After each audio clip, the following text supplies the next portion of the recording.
Good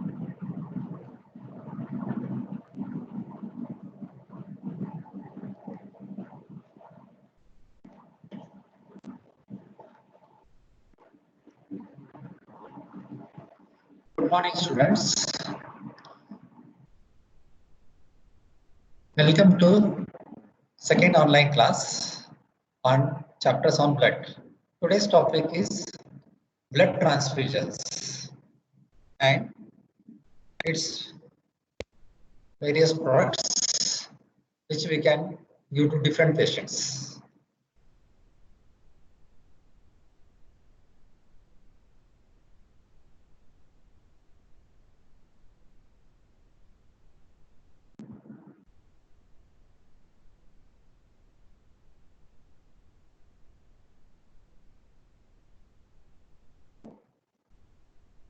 Coming to physiology of blood.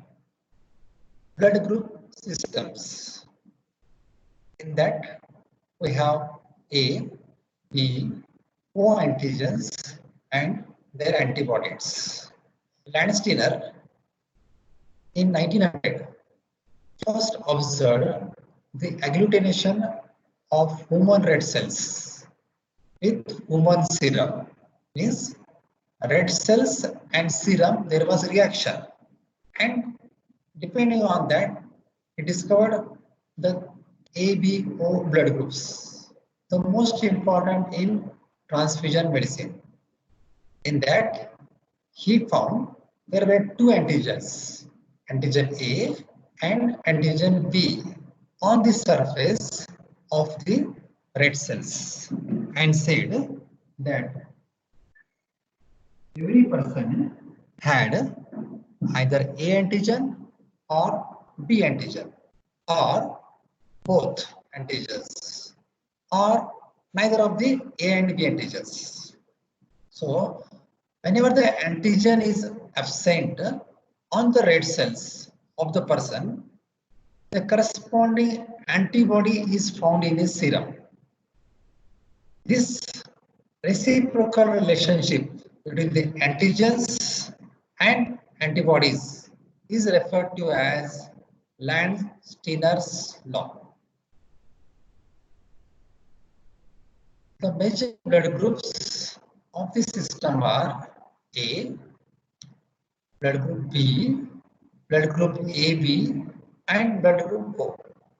That means persons with blood group A have A antigens on their RBC membrane. Persons with blood group B have B antigens on their RBC membrane. So, whatever the blood group, same antigen will be there on the patient's RBC. Persons with blood group AB have both antigens, A and B antigens, on their RBC membrane. Persons with blood group O, they lack A antigen or B antigens on their RBC membrane. That means they don't have any antigens. It's very easy to remember. The name of the blood group, same antigen is there in the RBC membrane. These antigens are carbohydrates attached to a precursor backbone, and they are secreted into plasma and body fluids as glycoproteins. The genes that determine the A and B phenotypes are found on the chromosome 9q, and they are expressed in Mendelian codominant manner. All individuals produce antibodies to the ABO carbohydrate that they lack. Naturally occurring anti-A, anti-B antibodies are isoagglutinins. Okay, so persons with blood group A will produce, type A individual will produce anti-B. Opposite of the antigen is B. Type B individuals produce anti-A. That means type B has got B antigens and they will produce antibody opposite, that is anti-A. But type AB individuals, they have both antigens A and B, and they don't produce any antibodies. Okay, there is no anti-A, anti-B bodies in AB individuals. Type O individuals produce both anti-A and anti-B antibodies. Okay, that means they have both antibodies because they don't have any antigen. O individuals don't have any antigens. Thus, persons with type AB, they are universal recipients because they do not have antibodies against any ABO phenotype. So, they can receive blood from any person. On the contrary, persons with type O are universal donors as they can donate to essentially all recipients because their cells lack antigens and hence are not recognized by any ABO isoagglutinates. So, type AB are universal recipients. They can receive blood from any group. Type O are universal donors. They can donate blood to any persons. Bombay blood group. It was first discovered in Bombay, hence the name. Individuals with this rare group, they do not express H antigen. Yes, they do not have H antigens. So these people do not form A and B antigens. But when their blood group is tested routinely, it is labeled as O group. And their serum contains anti-A, anti-B, and anti-H antibodies. Okay, so these patients they do not have antigens A and B, but they have antibodies against anti-A, anti-B, and anti-H antibodies. They can donate blood to any individuals, just like O blood group. They can also donate blood to any individuals, but they cannot receive from any individuals of ABO system. They can receive blood from individuals with Bombay phenotype. Okay, this is a rare blood group where they have H antigen is lacking, but they have antibodies to H, anti-A, anti-B also present. Second system is RH systems. It is the second most important blood group systems in pre-transfusion testing. The presence of D antigen, that is RH positive. People who lack D antigen are RH negative. The D antigen is a potent alloantigen.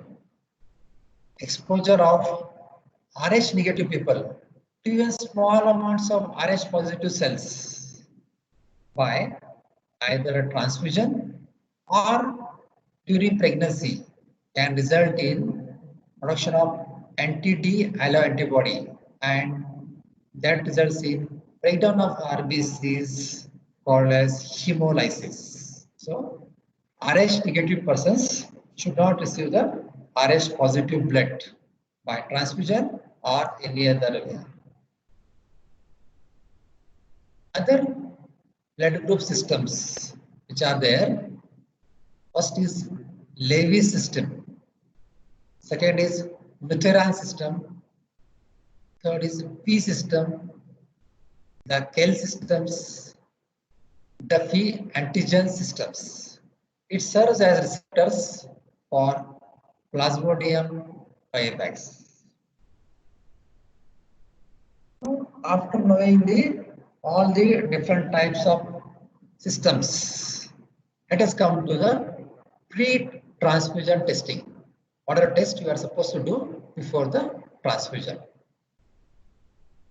The tests are carried out to ensure the normal survival of the transfused cells and safety of the recipients. It includes processing of the donor blood and recipient sample, determination of type of blood group, and screening for allo antibodies. For ACT RBC transfusion, cross-matching is ordered. Blood selected must be ABO compatible and it lacks antigen for which the patient has alloantibodies. For Rh negative patients, we should give only Rh negative blood to prevent alloimmunization to the D antigen. So blood grouping, how it is done? Saline suspension of RBC is mixed with anti-A and anti-B and anti-D serum. Presence or absence of agglutination helps to identify blood group. This is the slide procedure done on this slide. Depending on the agglutination present or absent, we can find out whether what is the blood group. Cross matching. Major cross matching the RBCs of the donor. So donor RBCs are mixed with plasma of the recipient, and the ABO agglutination is C. The ABO agglutinations are highly antigenic. Second procedure is minor cross matching. The plasma of donor. In first procedure it was the RBCs. In minor we are taking the plasma of the donor. It is mixed with the RBCs of the recipient. The RBC of the recipient. To know the minor cross matching. Now coming to what are the different blood components. So when you draw the blood from the antecubital vein of the donor, approximately 450 ml of blood is drawn in a sterile manner in a plastic bag in the blood bank, and it is stored with various anticoagulants. Donated blood that can be processed into different components. So whole blood is first separated by slow centrifugation in a machine, and when you allow the machine to work after a few minutes, it is separated into two parts. So upper is the clear yellow liquid, that is platelets rich plasma, and lower is the dark liquid, red color liquid that contains PRBCs, packed RBCs. Platelet rich plasma is separated, and now it is again centrifuged at very high speed in a machine that gives the yield of random donor platelets 1 unit and FFP of 1 unit, fresh frozen plasma of 1 unit. Okay. Then FFP, fresh frozen plasma, that proteins are precipitate and cryoprecipitate is produced. So in this way, from whole blood we got PRBC and platelet rich plasma. From PRP again we got random donor platelets and fresh frozen plasma, and FFP in that plasma proteins are removed, so you get cryoprecipitate. Now coming to different components. First is the whole blood. As its name says, whole blood. It is everything is full. Whatever is in the human system that we are removed, it is seen in this contents red cells and plasma. Once after removing from the body of a person, it is stored at 4 degrees centigrade. Its volume is 450 ml. And it should be used within 1 to 2 weeks in suitable patients. It is used when there are concomitant defects of oxygen carrying capacity, blood volume, and coagulation factors. So patient has got hypovolemia and anemia, you can give the whole blood. And suppose patient with liver disorders develop anemia, you can give the whole blood to the person. Fat red blood cells. So P also called as PRBCs.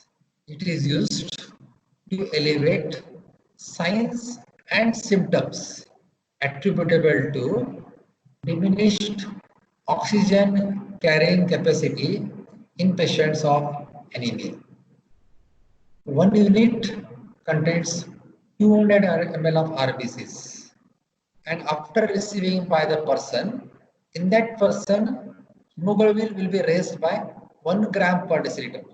That means, suppose patient has got hemoglobin of 6, so next day it will raise to 7 gram per deciliter.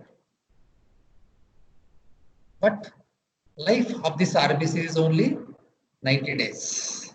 So after 3 months, again patient will have to receive the 1 more RBCs, PRBCs.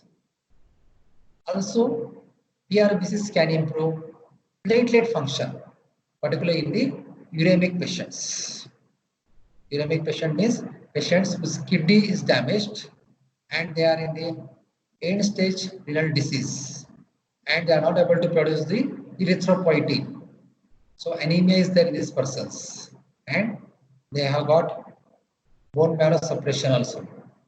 So in that patient, packed red blood cells will give the immediate relief of short duration of 1 to 3 months, depending on the life of the blood. Suppose patient receives the fresh whole blood, they will get 3 months. Suppose they receive the whole blood of 15 to 30 days old, their life will be 2 months in the person's donor recipient person's blood. Platelets. Platelets, they are separated from whole blood, then they are stored at 22 degrees centigrade in blood bank. They have lifespan of 8 days. Means around, suppose you draw the blood today, immediately patient should receive the platelets. Otherwise,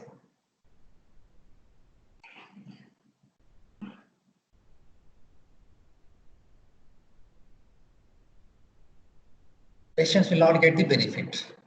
Each unit contains 50 to 70 ml yellow color liquid that will raise the platelet count by 5,000 to 10,000 per microliter. For invasive procedure, target level of platelet count is around 50,000. But suppose patient is having bleeding due to thrombocytopenia or platelet dysfunction. Then, particularly in suppose patient has got dengue fever, platelets are decreasing and patients gets microvascular bleeding, small bleedings from the nose, epistaxis, gum bleeding, bleeding per rectum, or any bleeding from the orifices. So if platelet count comes to 10,000 level per microliter, it should give prophylactic platelet transfusion. And if patient is going for any brain surgery or eye surgery, cataract surgery, platelet count should be around 1 lakh per microliter. So normal platelet count is around 1.5 to 2.5 lakhs.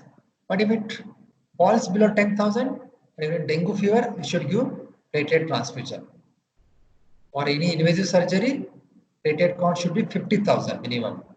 For any eye surgery, cataract surgery, or any neurosurgery in brain, platelet count should be 1 lakh per microliter. Fresh frozen plasma. It contains all the stable coagulation factors and plasma proteins, fibrinogen, antithrombin, albumin, as well as protein C and S. Each unit of 200 to 250 ml will increase coagulation factor by 2%. So, whenever you give anything to the person, that increase is by.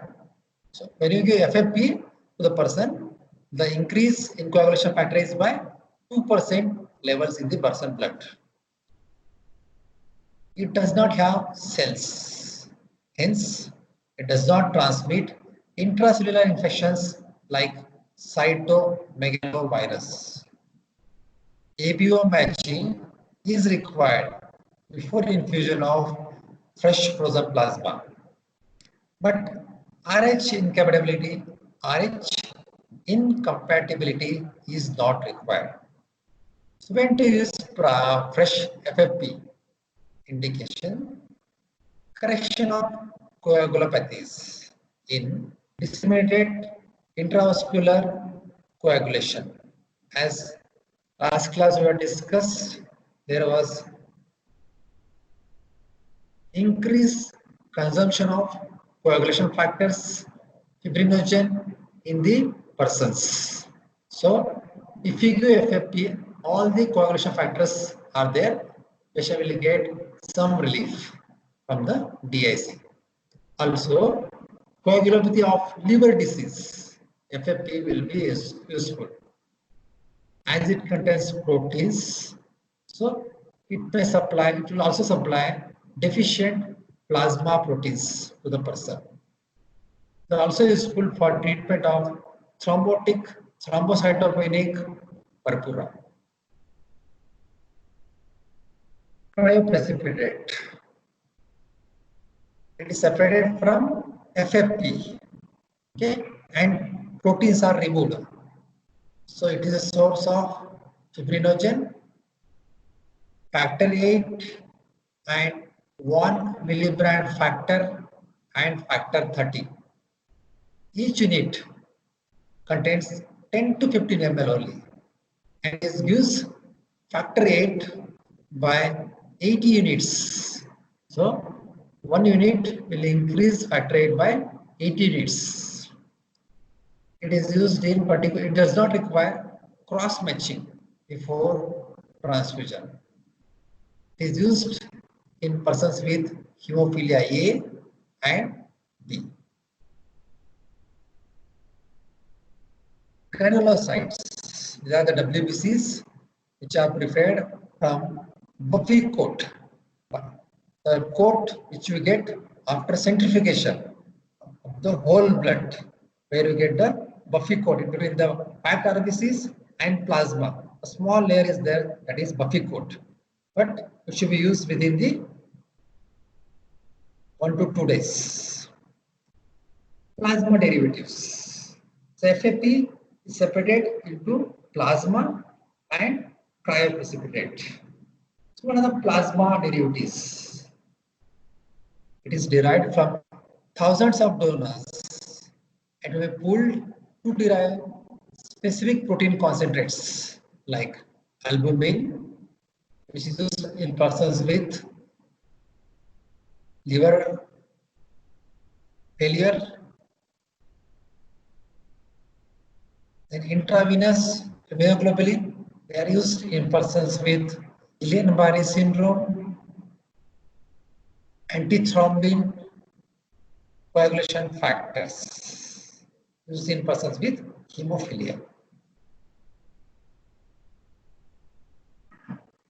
What are the adverse reactions?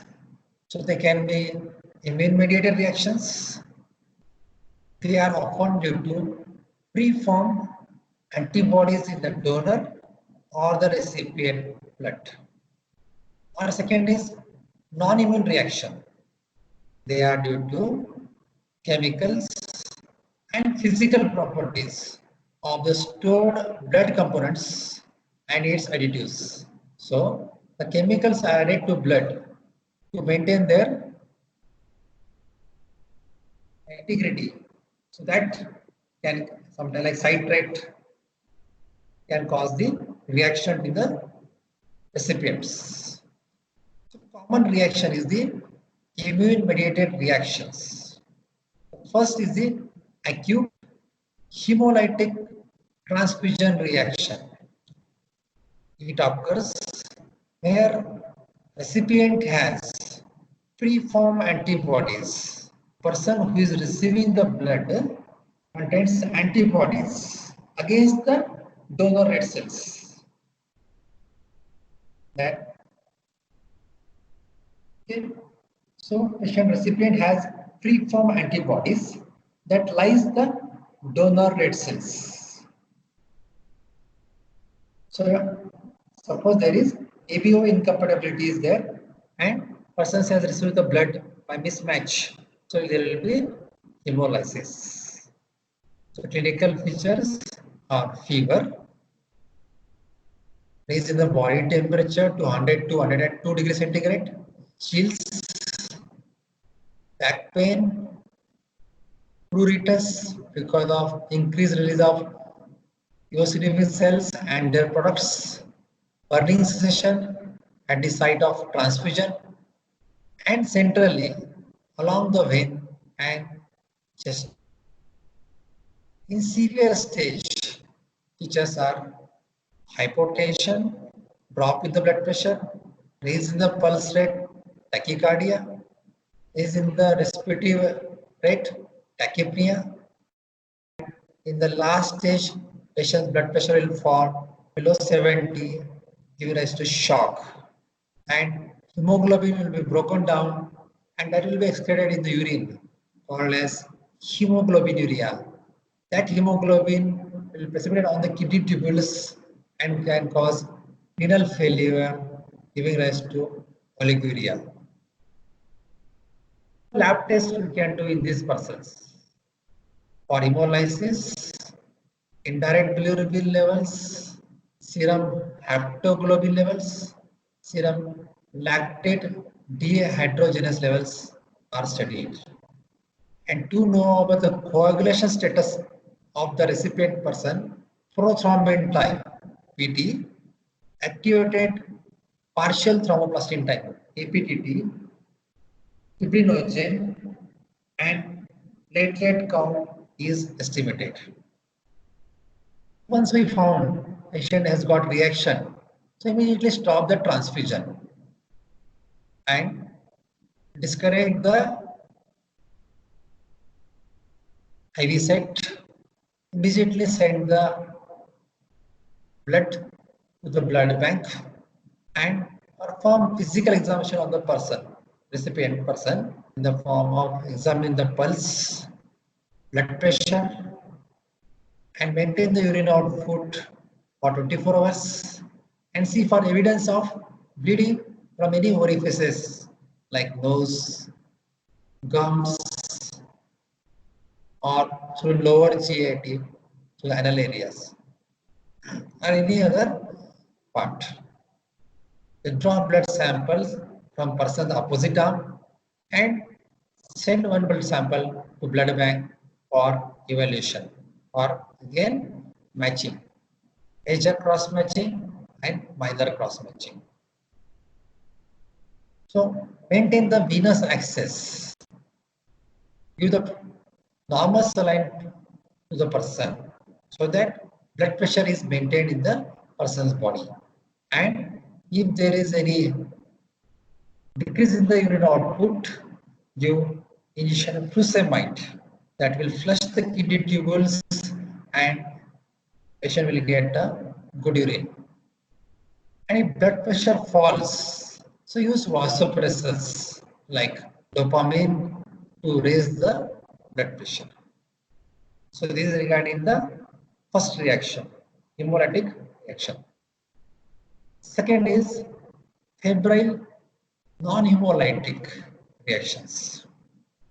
See, these patients have antibodies against WBCs. It occurs due to anti-leukocyte antibodies in a patient who has been previously transfused. It can also occur due to cytokines in stored platelet concentrates.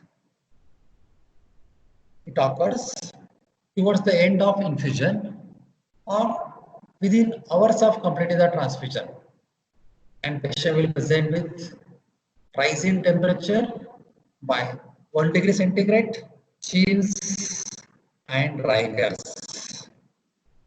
So WBCs are the cause in these persons. TRALI, transfusion related acute lung injury. So this is seen after transfusion in some persons. So what are these persons? The donor plasma has antibodies to patient's leukocytes. So it results from transfusion of donor plasma that contains high titer of anti-HLA antibodies. This antibodies binds to recipient leukocytes. So antibodies in donor bind to leukocytes in the recipient. These leukocytes aggregate in pulmonary vasculature, and after aggregation release the mediators, and these mediators increase capillary permeability, and that leads to non-cardiogenic pulmonary edema. So lung is filled with the fluids. So patient will get respiratory symptoms in the form of fever, cough, shortness of breath. And if you do the chest X-ray, it shows bilateral infiltrates. This occurs during transfusion or soon after the transfusion. These are again due to antibodies against WBCs. Urticaria. It is due to presence of antibodies in the recipient's blood to infused plasma proteins.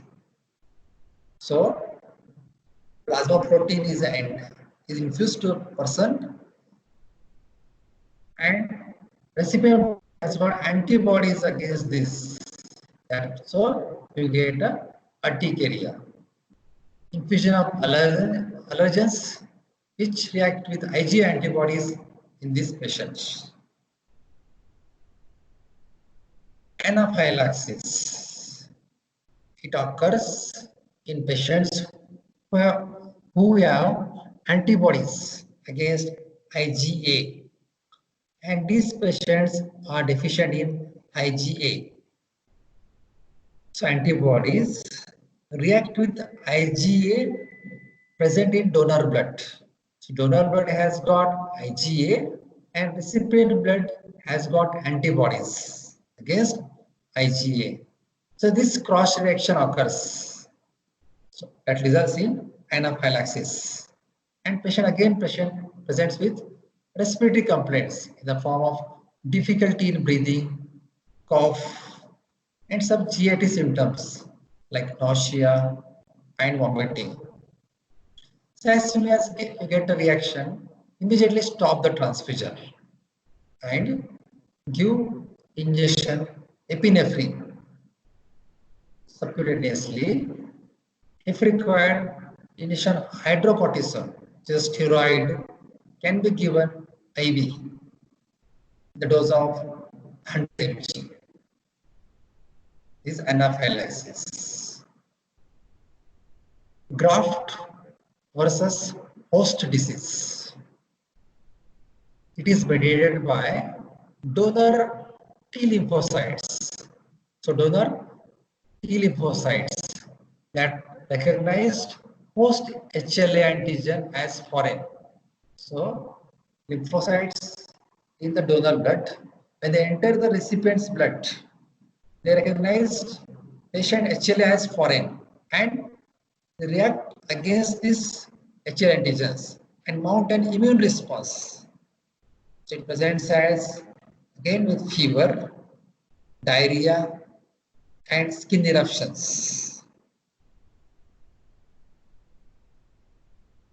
Post transfusion purpura.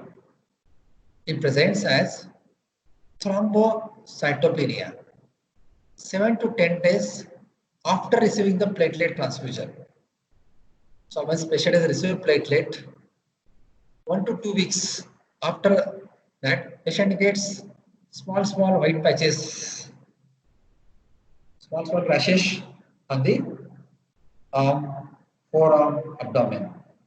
It's commonly seen in females. Now coming to last, non-immunologic reactions. So in this first is the fluid overload. So when you give the patient blood, suppose whole blood which contains RBC and plasma, okay?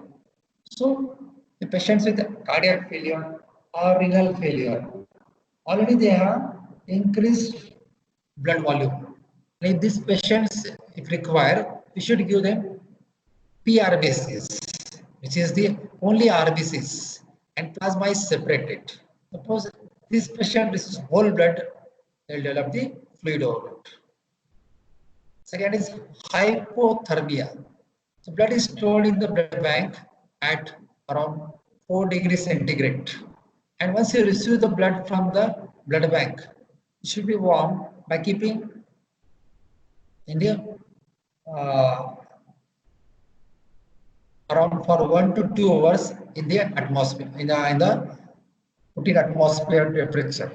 But suppose by mistake, immediately patient is transfused the blood, and suppose that infusion is rapid. So rapid infusion of refrigerated blood components that can cause sudden hypothermia. So temperature in the recipient will fall down. Electrolyte toxicity. It occurs in the form of hyperkalemia due to leakage of potassium from stored RBCs. So RBCs, sometimes hemolysis occurs, that can also give us to hyperkalemia.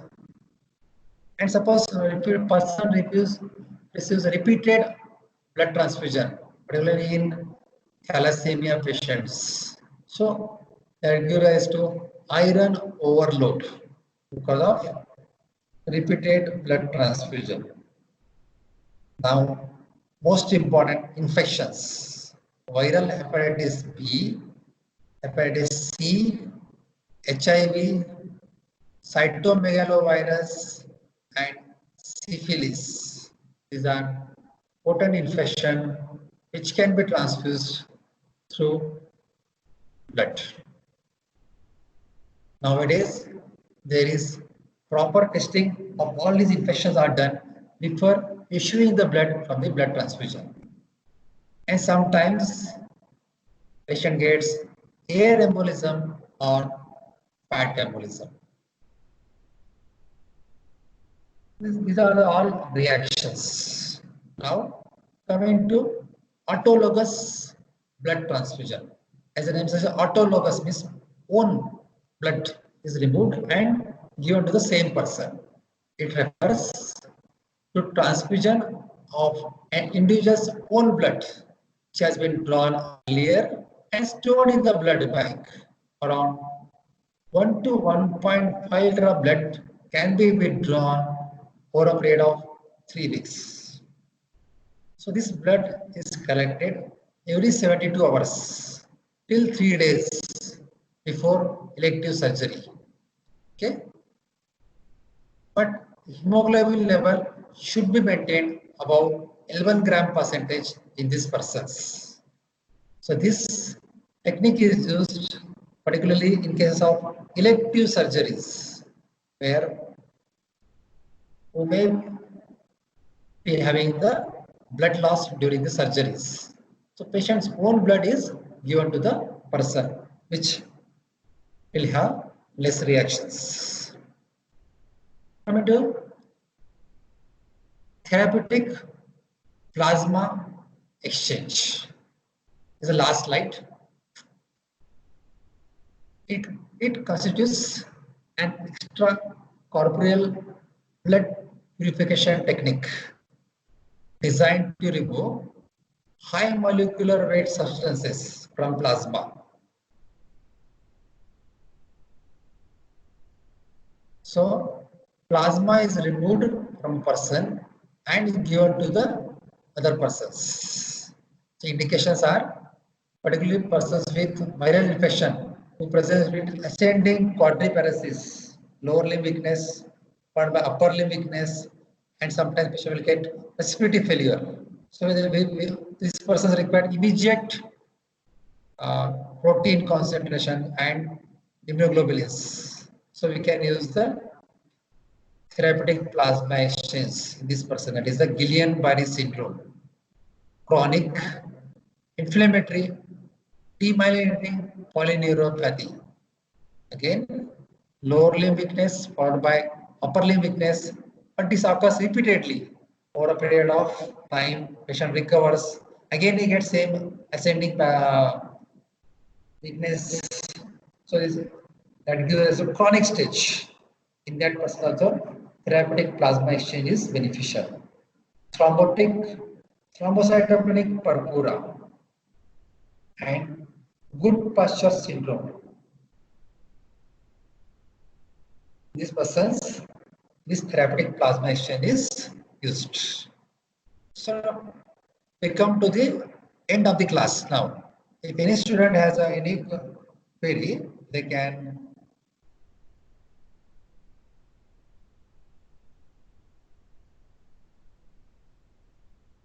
ask now.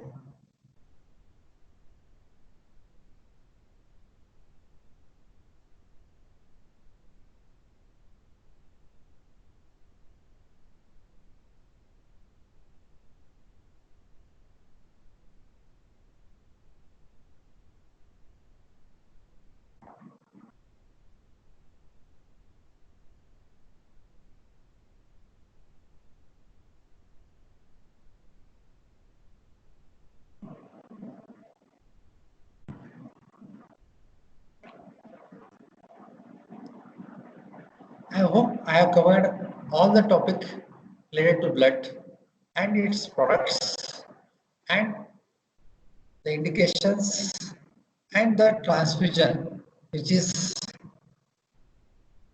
and reactions what the patient gets, and the latest techniques, that is the therapeutic plasma exchange and autologous transfusion.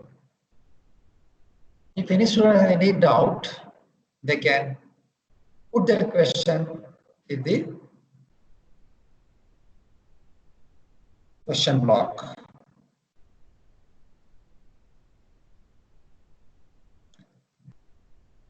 Next week, I'll start with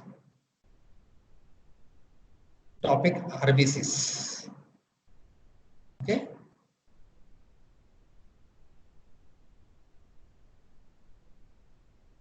So